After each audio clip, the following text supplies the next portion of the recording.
வணக்கம். நிப்டி நாளை புதன்கிழமை அன்று என்ன நடக்கலாம்?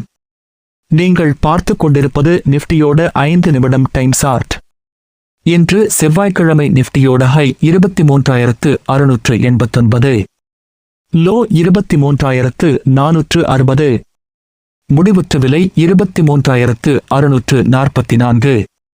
இந்த 23,700 என்ற புள்ளியில் இருந்து குறைந்தபட்ச தடை 23,828, அதிகபட்ச தடை 23,920.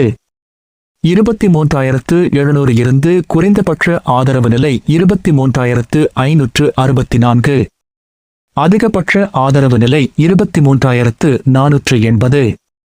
சந்தை ஆரம்ப புள்ளியில் இருந்து வர்த்தகத்தை சிறப்பாக செய்து கொள்ளுங்கள். லைவ் மார்க்கெட் அப்டேட் தெரிந்து கொள்ள எனது டெலிகிராம் சேனலில் ஜாயின் பண்ணிக்கோங்க.